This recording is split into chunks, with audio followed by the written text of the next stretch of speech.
Bismillahirrohmanirrohim. Assalamualaikum warahmatullahi wabarakatuh. Kami di sini akan mempresentasikan laporan hasil review jurnal yang diajukan untuk memenuhi tugas pada mata kuliah pengelolaan pendidikan. Langsung saja, pada yang pertama yaitu kami akan memaparkan identitas dari jurnal yang kami review. Judul dari jurnal yang kami review yaitu Pendekatan Klasik dan Human Relation. Penulisnya yaitu Dr. Inge Hutagalung MSI yang diterbitkan pada tahun 2017 dengan jumlah halaman 10 halaman. Abstrak jurnalnya yaitu pendekatan klasik lebih menekankan pada struktur organisasi, sementara pendekatan human relation lebih menekankan pada interaksi antar anggota organisasi.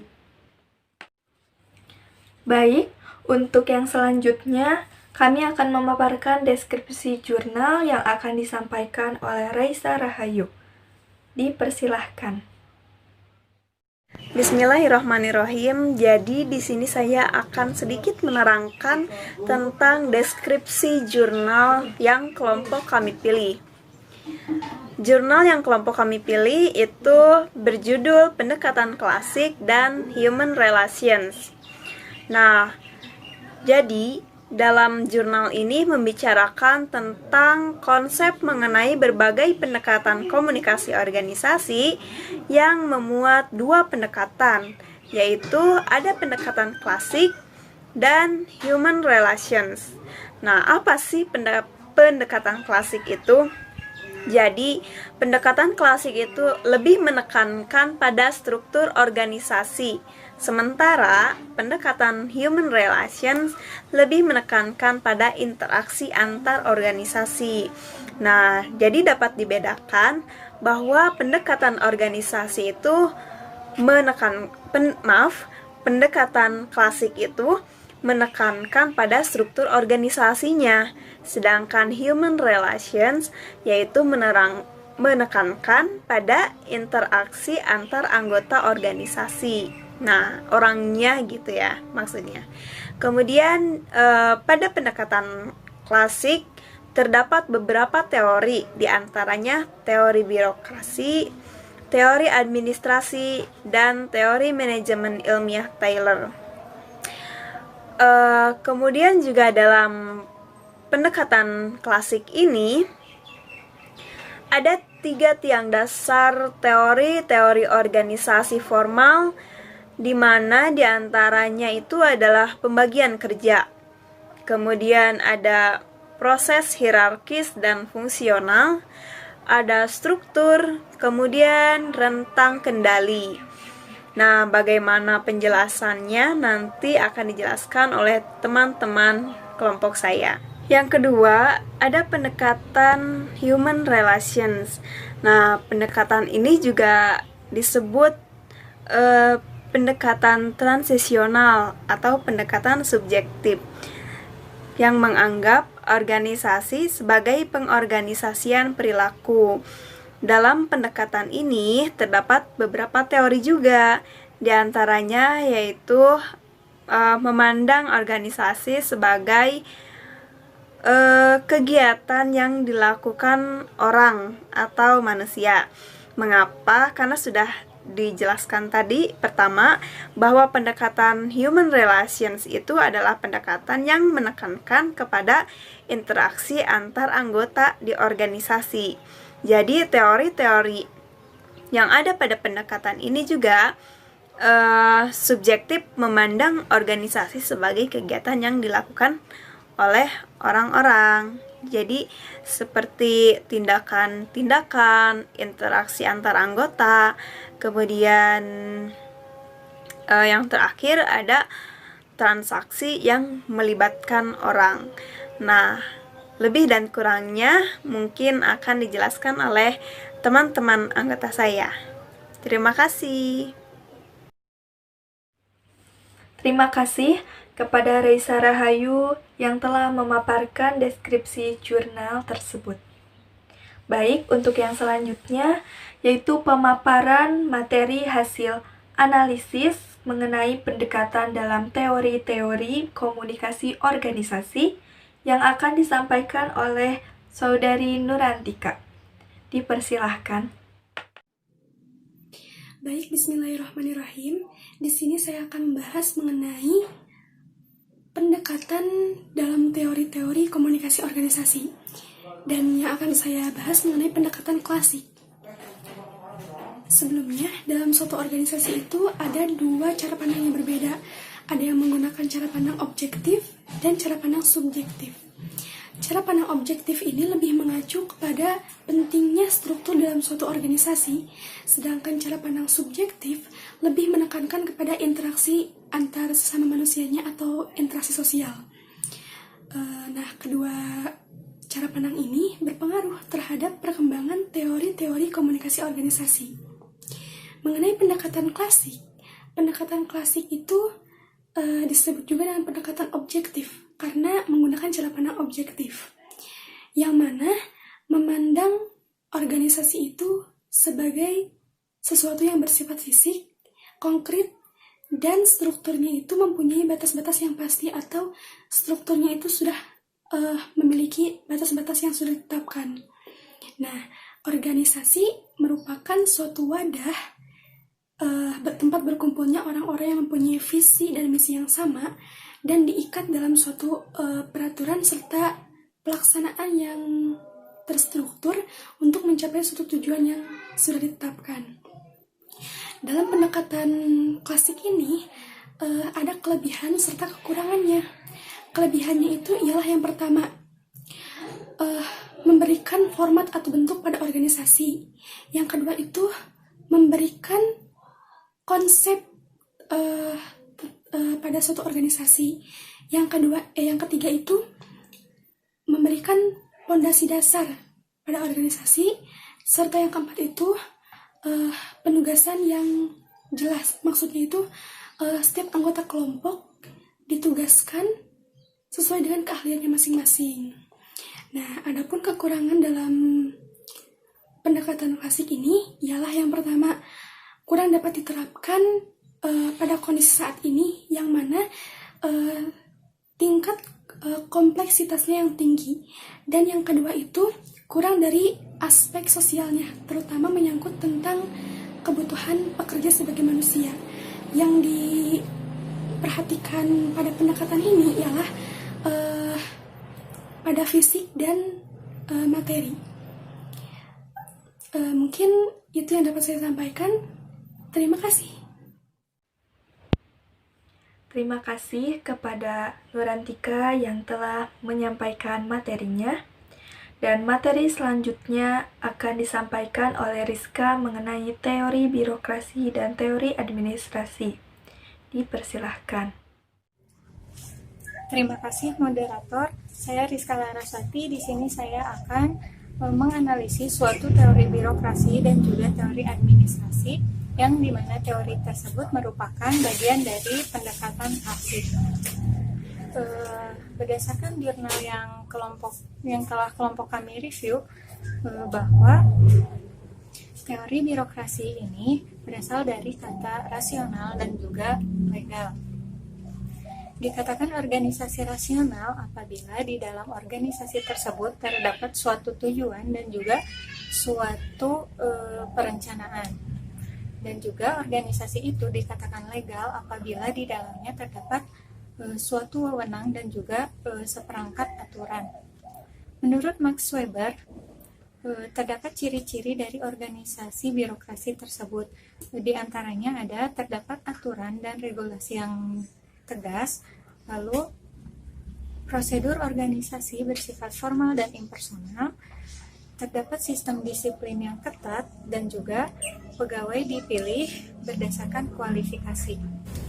Menurut kelompok kami, pada teori birokrasi itu sendiri sangat efektif apabila diterapkan pada pengelolaan pendidikan, karena teori tersebut lebih menekankan kepada organisasi yang normatif dan juga lebih terstruktur organisasinya.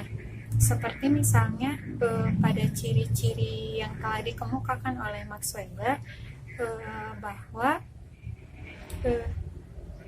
pengangkatan jabatan itu dipilih berdasarkan senioritas dan juga prestasi kerja.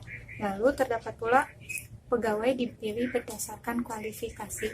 Jadi dalam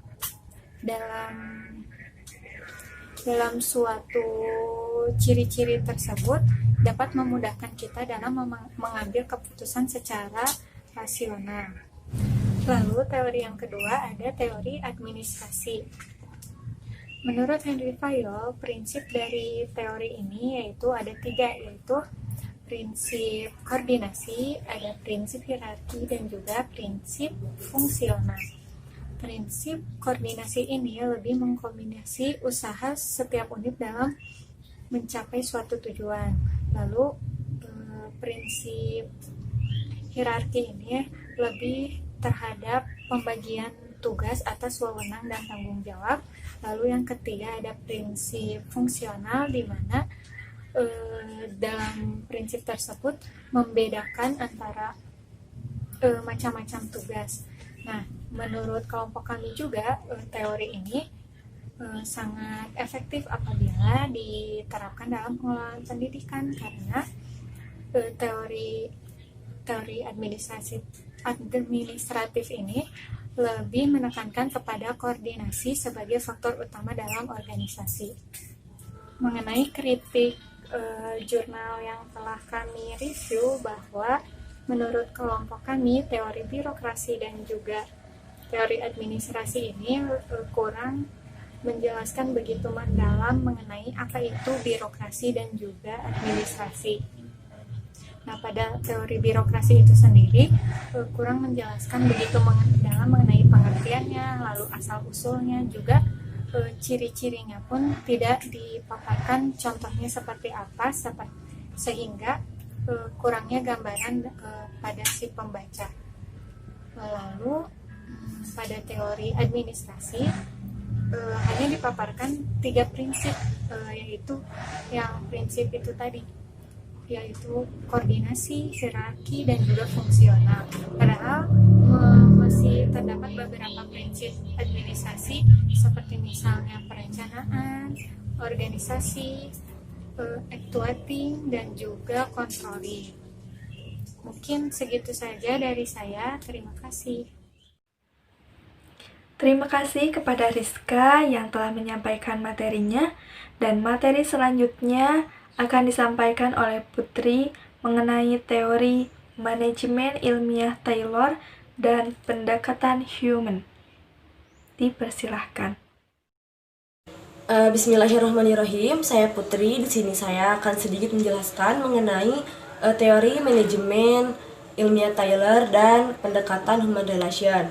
Nah, yang pertama ada teori manajemen ilmiah Taylor. Nah, berbeda dengan teori-teori lain. Teori Taylor ini lebih menekankan kepada pembagian kerja atau spesialisasi. Nah, adapun tiang dasar teori organisasi formal. Yang pertama, pembagian kerja. Nah, ini merupakan tiang dasar yang paling penting di antara pembagian kerja fungsional dan struktur serta rentang kekuasaan. Nah, yang kedua ada proses hierarkis dan fungsional. Nah, melalui proses ini organisasi tumbuh vertikal dari satu tingkat ke tingkat lainnya dan berkembang secara horizontal. Nah, yang ketiga ada struktur. Nah, struktur ini memberi wadah pada fungsi organisasi guna mencapai tujuan yang efektif. Yang keempat ada rentang kendali. Nah, atasan bisa mengendalikan bawahan secara efektif namun bersifat mendasar. Lalu ada pendekatan human relation. Nah, teori klasik ini menunjukkan suatu keteraturan, rasionalisasi, dan regulasi atas perilaku manusia. Apabila setiap orang mengetahui peran, tanggung jawab, maka organisasi akan berjalan dengan baik. Nah, organisasi ini terdiri dari tindakan-tindakan interaksi yang melibatkan orang banyak. Terima kasih kepada Putri yang telah menyampaikan materinya. Dan untuk materi selanjutnya akan disampaikan oleh Neng Yulis mengenai teori hubungan manusia Elton Mayo dan teori hierarki. Dipersilahkan. Bismillahirrahmanirrahim. Selanjutnya, dalam pendekatan human relation terdapat teori hubungan manusia. Teori hubungan manusia pertama kali diperkenalkan oleh Elton Mayo pada tahun 1933. Teori ini menekankan terhadap kepentingan individu dan hubungan sosial dalam kehidupan organisasi. Teori hubungan manusia Elton Mayo diawali dengan penelitian Hawthorne, yaitu mempelajari efek perubahan cahaya pada waktu bekerja terhadap kemampuan pekerja. Teori ini memberikan pemahaman bahwa organisasi adalah satu kesatuan sistem. Hubungan sosial antara atasan dengan bawahan, anggota dengan anggota akan berpengaruh terhadap kinerja yang dihasilkan. Teori ini memiliki kelebihan dan kekurangan. Kelebihan dari teori ini yaitu bahwa teori ini menekankan terhadap kebutuhan sosial dan juga menekankan kehidupan yang lebih manusiawi di tengah revolusi industri dan memenuhi dua kebutuhan sekaligus, yaitu kebutuhan sosial dan juga kebutuhan ekonomi. Adapun kekurangan dari teori ini yaitu bersifat subjektif. Keberhasilannya tergantung kepada manusia itu sendiri. Apabila perilaku atasan terhadap bawahan itu berbeda, maka hal itu juga akan mempengaruhi terhadap hasil kinerjanya juga. Di dalam pendekatan human relation, di situ disebutkan bahwa ada teori motivasi. Teori motivasi tersebut yaitu di dalamnya terdapat alasan-alasan mereka mengapa mereka itu mencurahkan tenaga dan mental mereka dalam melakukan suatu pekerjaan. Kemauan seseorang itu pasti berbeda-beda dalam mencurahkan tenaga dan pikiran mereka. Di dalam teori ini, bahwa seseorang yang memiliki motivasi yang sangat tinggi itu bisa melakukan pekerjaan yang maksimal. Tetapi di dalam teori motivasi ini, bila seseorang memiliki motivasi yang tidak terlalu besar, maka seseorang tersebut itu akan melakukan pekerjaannya itu cuman sekedar melakukan pekerjaan, jadi tidak melakukan pekerjaan secara maksimal. Teori motivasi tersebut itu terbagi menjadi 3 kelompok. Yang pertama itu berdasarkan kebutuhannya. Berdasarkan kebutuhannya, teori motivasi itu terbagi menjadi 3 kategori. Yang pertama yaitu teori hierarki Maslow. Teori ini yaitu berdasarkan 5 kategori. Yang pertama itu psikologis, keadaan mental seseorang. Yang kedua yaitu keselamatan dan keamanan. Yang ketiga, rasa memiliki seseorang terhadap pekerjaan mereka. Yang keempatnya itu penghargaan, dan yang kelimanya adalah aktualisasi diri. Di dalam teori ini, kebutuhan semua dalam melakukan suatu pekerjaan itu harus semuanya terpenuhi. Tetapi bila kebutuhan tersebut itu tidak terpenuhi semuanya, maka kebutuhan tersebut itu akan sia-sia dan mengakibatkan seseorang itu dalam melakukan pekerjaan mereka itu tidak akan maksimal. Kelebihan teori ini yaitu di mana seseorang bisa mencakup 5 kategori tersebut dan terpenuhi kebutuhannya, maka mereka akan melakukan suatu pekerjaan secara maksimal. Tetapi kekurangannya di mana mereka itu salah satunya tidak terpenuhi kebutuhannya, maka teori ini tidak akan berguna lagi dalam suatu pendekatan human relation. Terima kasih kepada Neng Yulis yang telah menyampaikan materinya, dan untuk materi yang selanjutnya akan disampaikan oleh Nuraini mengenai teori Aldefer dan kesehatan motivator. Dipersilahkan. Assalamualaikum warahmatullahi wabarakatuh. Perkenalkan, nama saya Nuraini Idris, NIM 11920-975. Saya dari kelompok 3 Pendidikan Pengelolaan. Di sini saya akan menganalisis dari jurnal dengan judul Pendekatan Klasik dan Human Relation. Penulisnya itu Dr. Inge Huta Galung, MSI. Saya mendapatkan di dalam jurnal itu, saya mendapatkan bagian tentang motivator kesehatan. Berdasarkan teori kesehatan motivator, teori ini membutuhkan 2 kebutuhan, yaitu pertama kebutuhan dengan kepuasan kerja, kedua itu kebutuhan dengan tidak kepuasan kerja. Jika kebutuhan dengan kepuasan kerja telah terpenuhi, maka motivasi kerja tetap diperhatikan, supaya anggotanya termotivasi bekerja lebih keras. Maka organisasi ini harus memusatkan perhatiannya kepada motivator. Di sisi lain, jika di dalam organisasi belum dapat memuaskan anggotanya dan tetap ingin memelihara dan tetap ingin memiliki anggotanya, maka organisasi harus memusatkan perhatiannya pada faktor kesehatan, baik secara mental maupun secara fisik. Kelebihan dari teori ini adalah di mana organisasi berusaha untuk memelihara dan ingin tetap memiliki anggotanya tersebut. Dan agar anggotanya tetap puas, maka teori ini lebih memusatkan perhatiannya kepada motivator dan kesehatan. Dan juga organisasi ini sangat mementingkan potensi dari anggotanya. Kekurangan dari teori ini yaitu di mana organisasi ini lebih mengutamakan kepuasan anggotanya, tetapi terkadang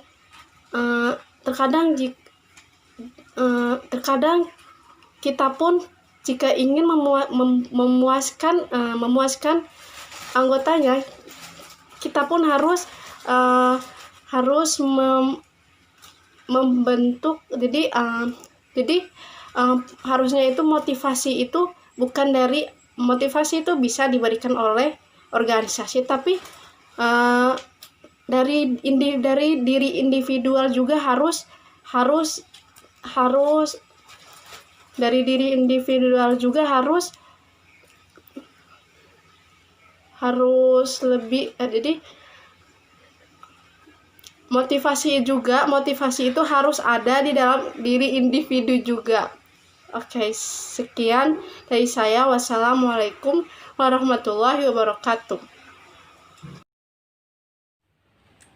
Terima kasih kepada Nuraini yang telah menyampaikan materinya.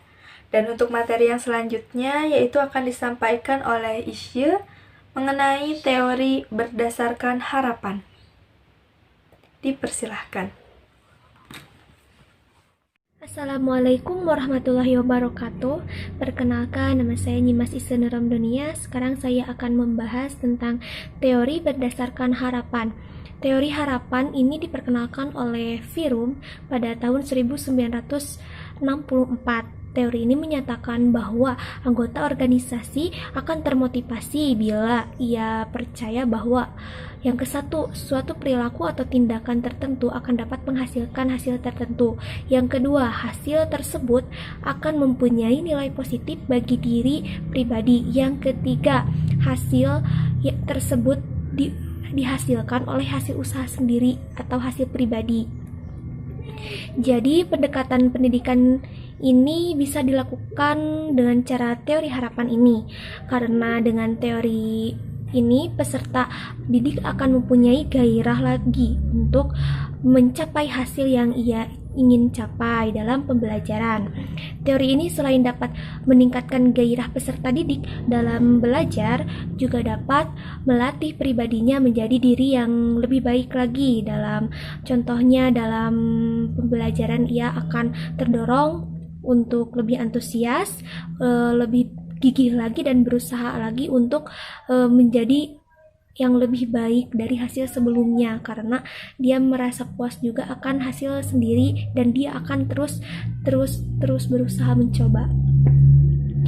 Dengan harapan, pasti semua orang akan menginginkan harapannya terkabul. Dengan begitu, dari teori harapan yang ketiga itu, dari yang dinyatakan oleh Virum bahwa memang dengan cara seperti itu maka peserta didik akan lebih gigih lagi untuk belajar dan akan meningkatkan gairah belajarnya.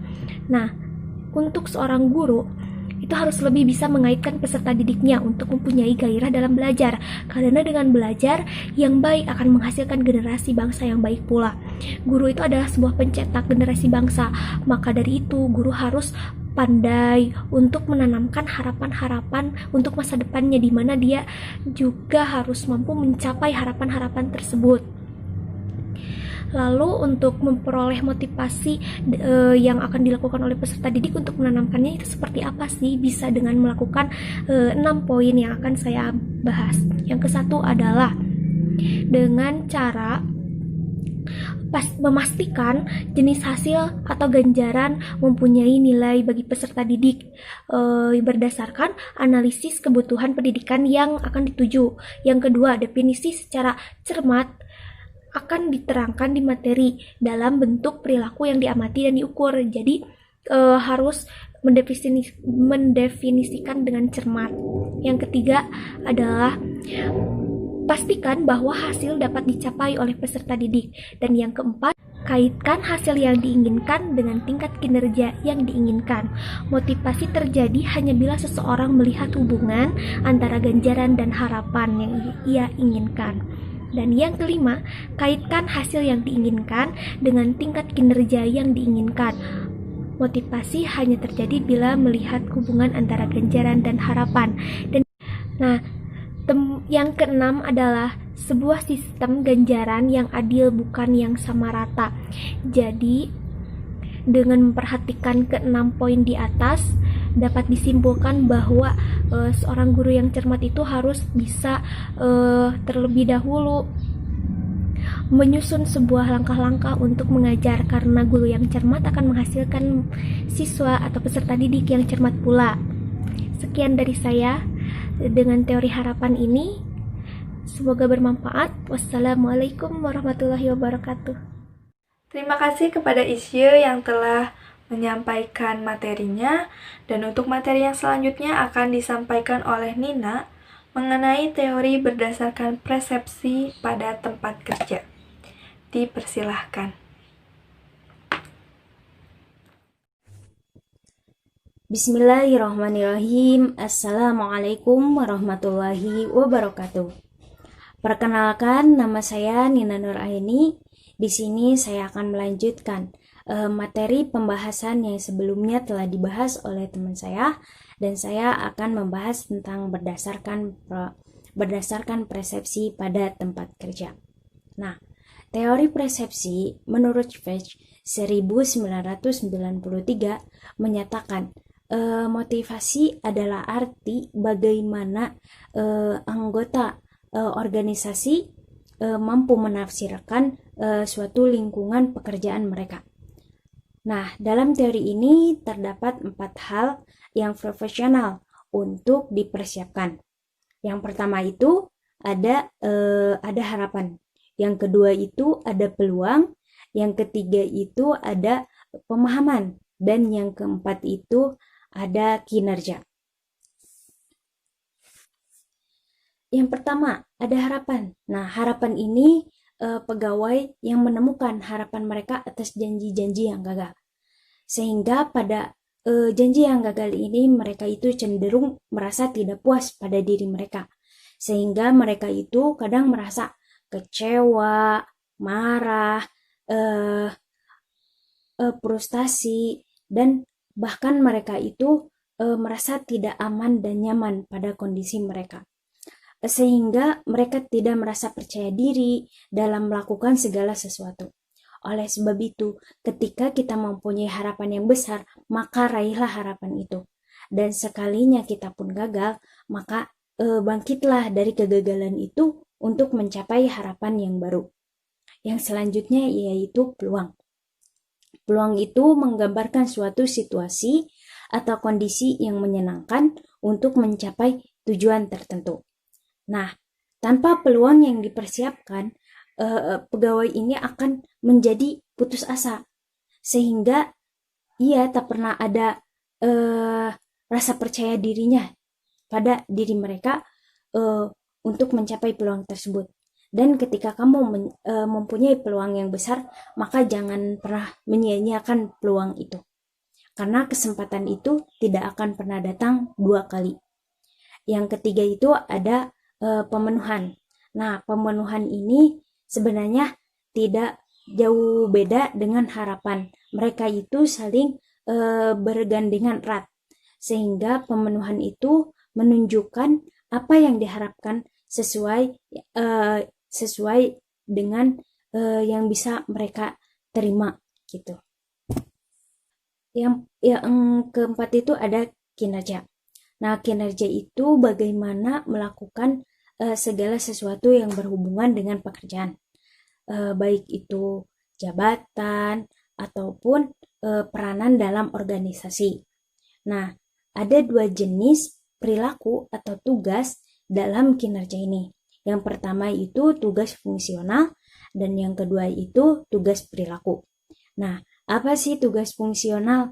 Nah, tugas fungsional itu berkaitan dengan seberapa baik seseorang pegawai menyelesaikan selak-beluk pekerjaan mereka.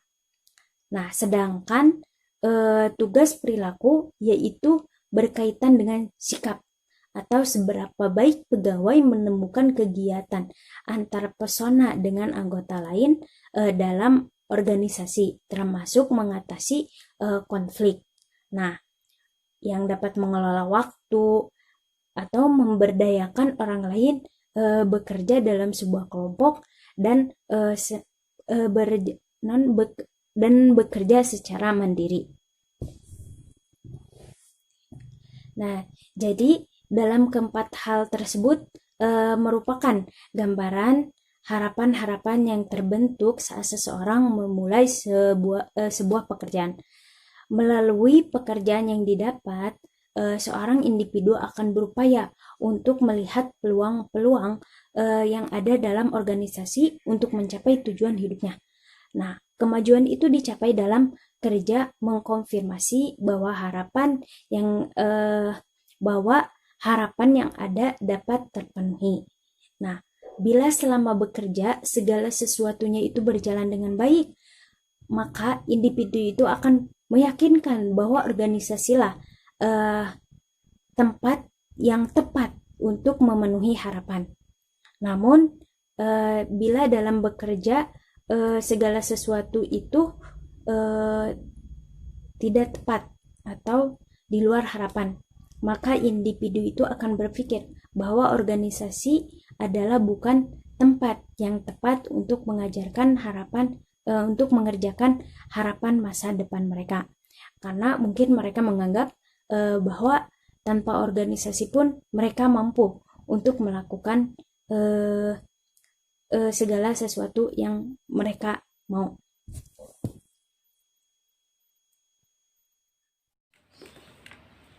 Terima kasih kepada Nina yang telah menyampaikan materinya. Dan untuk materi hasil analisis yang terakhir akan disampaikan oleh Ois mengenai proses komunikasi dalam organisasi. Dipersilahkan. Baik, bismillahirrahmanirrahim. Insya Allah saya di sini akan menjelaskan tentang proses komunikasi dalam organisasi. Komunikasi merupakan hal yang sangat penting dalam sebuah organisasi. Kenapa? Karena organisasi itu terdiri dari sekumpulan orang-orang yang melakukan aktivitas bersama untuk mencapai suatu tujuan yang sama pula. Pembahasan tentang proses komunikasi dalam organisasi yang kami ambil dari modul pendekatan klasik dan human relation ini mencakup tentang proses dan teori-teori komunikasi. Menurut analisis kelompok kami, masih terdapat kekurangan tentang penjelasan materi yang tidak dijelaskan secara keseluruhan di sini. Padahal jika kita kaji ulang atau kita kaji secara lebih luas, masih terdapat materi-materi yang bisa kita kaji sebagai bahan pembelajaran. Yakni yang tidak disebutkan di sini antara lain tidak disebutkan tentang pengertian dari komunikasi atau organisasi itu sendiri secara spesifik, tidak disebutkan fungsinya itu untuk apa, prosesnya secara detail bagaimana, dan macam-macam komunikasi dalam organisasinya ini sendiri terbagi menjadi apa saja. Ini semua tidak dibahas di sini. Jika kita uraikan lebih lanjut atau secara lebih luas tentang klasifikasi komunikasi terbagi ke dalam beberapa aspek atau segi, yang mana di setiap aspeknya ini mempunyai atau terdapat kekurangan dan kelebihannya masing-masing. Komunikasi merupakan rangkaian tindakan atau peristiwa yang terjadi secara berurutan serta unsur-unsur yang terdapat di dalamnya berkaitan satu sama lainnya dalam kurun waktu tertentu. Unsur-unsur yang dimaksud di sini yakni mencakup pelaku atau peserta, pesan, saluran, waktu, tempat, hasil atau akibat yang akan terjadi, serta situasi atau kondisi pada saat berlangsungnya komunikasi. Proses komunikasi ini berlanjut secara bergantian. Proses komunikasi dalam organisasi ini sendiri diawali dengan pembentukan atau encoding pesan oleh sumber atau komunikator pesan, lalu pesan disampaikan kepada penerima atau receiver komunikan melalui saluran tertentu yang kemudian penerima akan menginterpretasikannya atau decoding. Apabila penerima mempunyai suatu tanggapan, maka proses selanjutnya adalah membentuk pesan baru yang akan disampaikan kepada lawan bicaranya melalui sistem yang dipilih. Dalam prakteknya sendiri, komunikasi antar sumber penerima ini tidak selalu berjalan mulus atau berjalan dengan lancar. Terkadang atau ada kalanya proses komunikasi ini tidak berlangsung dengan baik karena adanya beberapa kendala atau faktor atau gangguan atau noise juga yang akan menyebabkan tidak dapat diterimanya pesan secara utuh atau salah interpretasi. Jika dikaitkan dengan teori-teori komunikasi dalam organisasi sendiri, terdapat dua teori yang diuraikan di sini, yakni teori-teori klasik dan teori-teori transisional.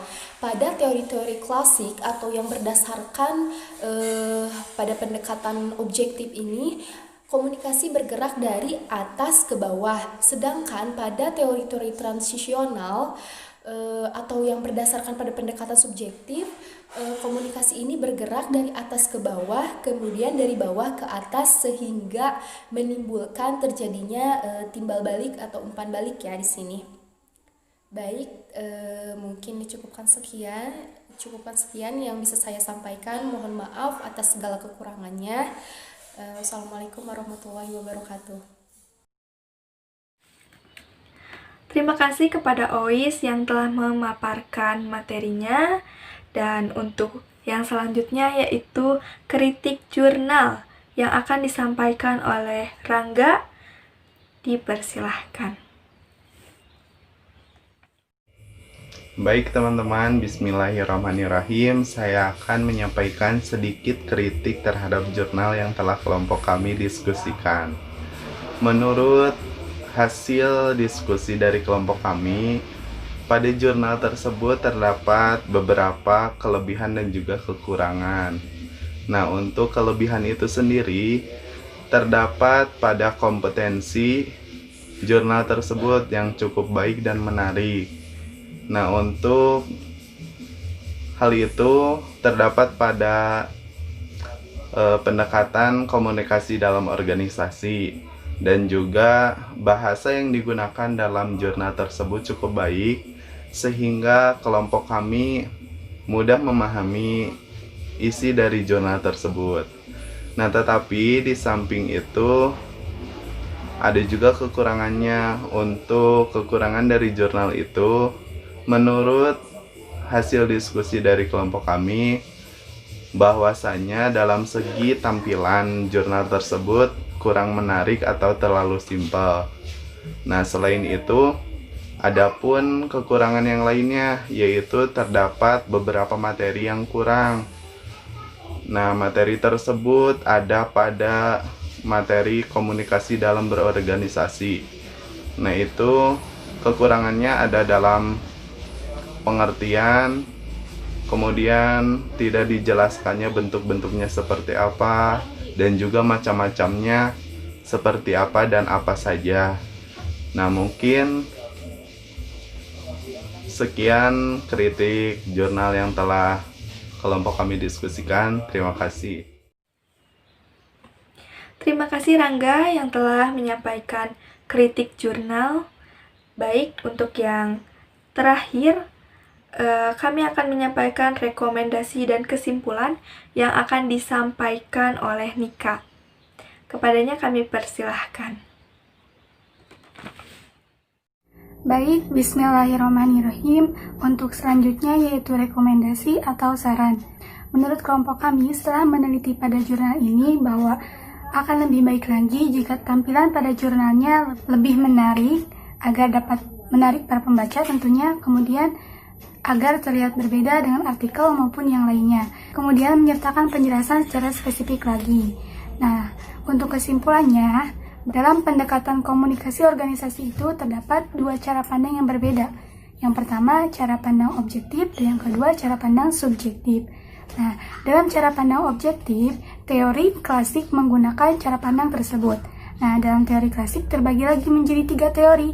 Yang pertama, teori birokrasi, di mana teori ini merupakan teori yang sangat tepat digunakan dalam pengelolaan pendidikan. Yang kedua, teori administrasi, yang mana teori ini terdapat 3 prinsip yang dapat menunjang kesuksesan atau keberhasilan. Prinsip tersebut ialah koordinasi, hierarkis, dan fungsional. Kemudian teori yang ketiga yaitu teori hubungan ilmiah Taylor, di mana teori ini menekankan pada pembagian kerja atau spesialisasi. Cara pandang yang kedua yaitu subjektif. Nah, teori yang menggunakan cara pandang ini ialah teori hubungan manusia, di mana teori ini mengatakan bahwa suatu praktik itu dikatakan berhasil tergantung pada manusia itu sendiri. Nah, kedua cara pandang tersebut sangat mempengaruhi perkembangan teori-teori yang di dalamnya, termasuk pada proses komunikasi dalam organisasi juga sama-sama berkaitan dengan teori klasik dan teori tradisional. Teori klasik mengatakan bahwa komunikasi itu bergerak dari atas ke bawah, sedangkan teori tradisional ataupun subjektif mengatakan bahwa komunikasi itu bergerak dari atas ke bawah dan dari bawah ke atas. Jadi pada teori tradisional atau subjektif itu terjadi umpan balik dalam komunikasi. Nah, mungkin sekian untuk kesimpulannya. Terima kasih. Terima kasih kepada Nika yang telah menyampaikan rekomendasi dan kesimpulan dari laporan hasil review jurnal ini. Dan alhamdulillah presentasi sudah selesai dan berjalan dengan baik. Sekian yang dapat kami sampaikan.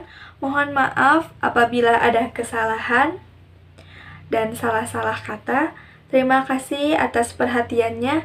Wassalamualaikum warahmatullahi wabarakatuh.